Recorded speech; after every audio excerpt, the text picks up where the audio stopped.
Bien, vamos a continuar la materia viendo el tema de reacción de armadura o reacción de inducido. Hasta el anterior video habíamos visto que si el rotor de un generador se mueve con esta dirección y está sometido a un campo magnético de esta naturaleza, los conductores que están por encima de la línea neutra magnética y según la regla de la mano derecha eran positivos salientes, ¿no? Así, todos estos eran positivos de tensión inducida saliente y estos eran de tensión inducida entrante. Hasta acá no hay ningún problema. Los del medio, los del eje magnético, justamente porque entraba en una etapa de transición, ¿sí? No tenían tensión inducida. ¿Está ahí? Todo perfecto. Pero ¿qué pasa ahora si a los carbones que hasta este momento no tienen ningún tipo de circulación de corriente, hacemos que entreguen la corriente al exterior? Es decir, yo tengo un foquito acá y empiezo a hacer que esa tensión haga que circule una corriente. Por tanto, todos estos conductores que tienen tensión saliente también van a tener corriente saliente, ¿sí?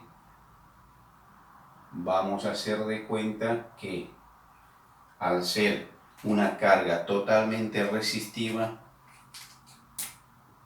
es decir, esto es una resistencia, la corriente está en fase con la tensión, es decir, yo voy a tener la tensión inducida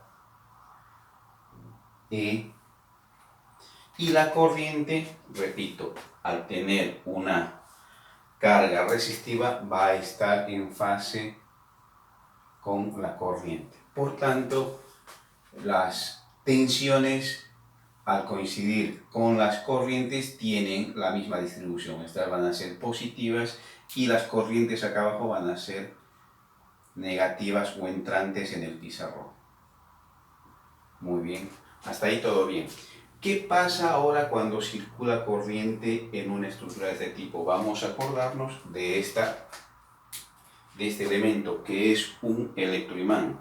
Si yo al electroimán lo tengo dispuesto de esta manera y por el mismo hago circular una corriente I, esto va a ser más menos, el electroimán va a generar un campo magnético de acuerdo a esta regla en este sentido, ¿sí? Este va a ser el campo magnético del electroimán.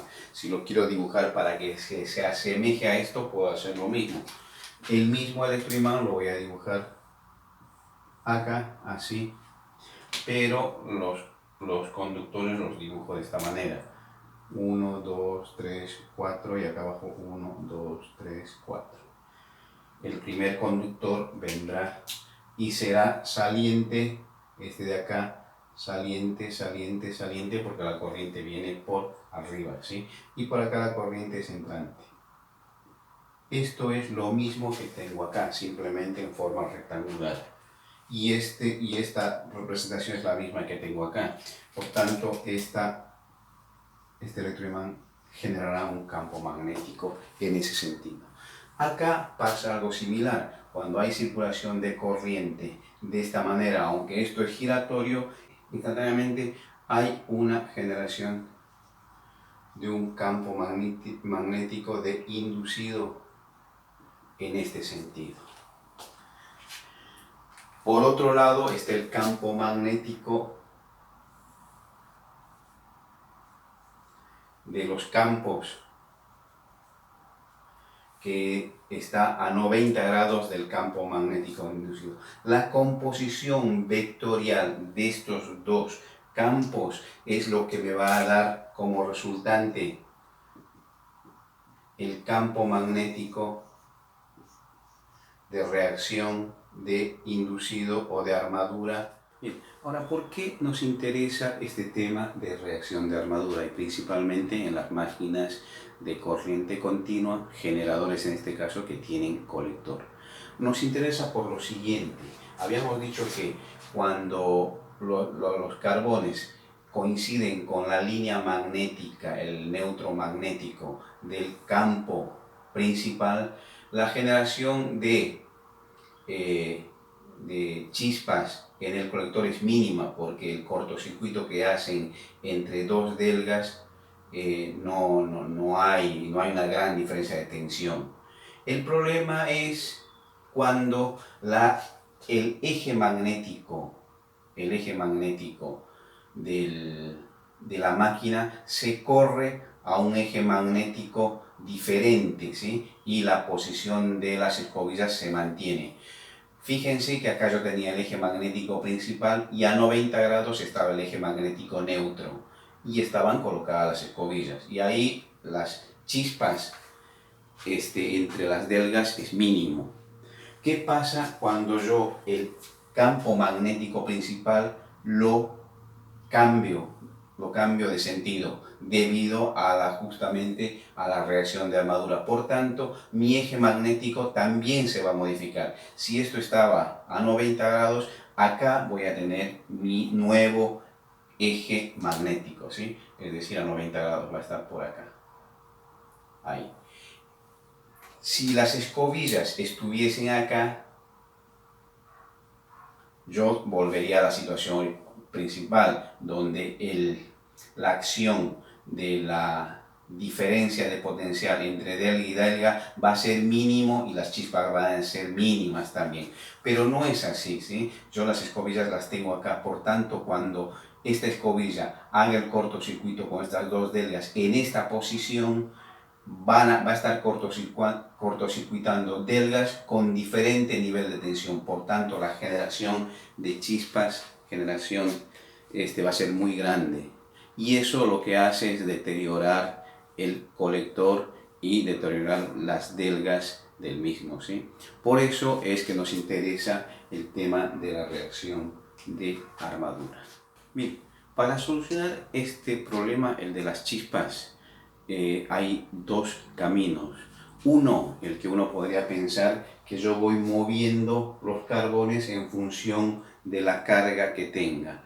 Esto es factible si la carga en el generador va a ser constante a lo largo de todo su tiempo, por lo menos de funcionamiento, un muy buen tiempo, ¿sí? Yo tengo una carga constante, sé cuáles van a ser mi eje magnético neutro nuevo y cuál va a ser el campo magnético de reacción de armadura. Por tanto, los carbones los muevo para que estén en la dirección del nuevo campo magnético neutro, es decir, acá, y así voy a preservar la vida útil del colector de la máquina. Pero esto no es lo que normalmente sucede. Cuando tenemos un generador, el generador va a alimentar una gran variedad de cargas, ¿sí? Por tanto, el campo magnético probablemente vaya moviendo en función de esa cantidad y de esa diversidad de cargas. ¿Qué es lo que se tiene que hacer y cuál es la mejor forma? Es justamente lo que muestro acá. Aparte de tener el campo magnético principal que viene de los campos de los polos principales del generador, se tienen que instalar los polos auxiliares. Estos son los polos de conmutación o auxiliares. ¿Y cuál es el propósito de estos polos? Como podrán ver, están conectados en serie con el bobinado del inducido. El propósito es compensar este campo del inducido. Acá, que es una cantidad, dibujé un rotor con una cantidad menor de espiras, vamos a hacer lo mismo. Yo tengo estos conductores por arriba, estos entrantes, por tanto el campo del inducido va a ser este, ¿no? Este es el campo del inducido, es el mismo que este. Después voy a tener el campo principal, que ya sabemos que es el que viene acá. Este es el campo de los campos, si quieren, que es este. Campos. La reacción de armadura estaría por acá, pero yo no quiero que se mueva este eje magnético, ¿sí? Este eje magnético, para que las chispas en los colectores no sea fuerte. Por tanto, lo que yo voy a hacer es tratar de neutralizar este campo de inducido a través de la generación de otro campo, pero opuesto a ese campo de inducido. Y por eso es que se ponen adicionalmente lo que son los polos de conmutación. Si vemos que la corriente circula de esta manera, en este sentido, y ¿sí? Acá yo voy a tener, y acá el campo va a ser. Por tanto, este campo auxiliar, B auxiliar, se va a oponer al campo magnético y la idea es diseñarlo de manera que neutralice en su totalidad este campo de inducido. Por tanto, al ser neutralizado este campo de inducido, el campo principal será el único actuante. Consecuentemente, las delgas, los carbones los puedo poner en esa posición que no van a dañar por las chispas que hacen en la conmutación las delgas del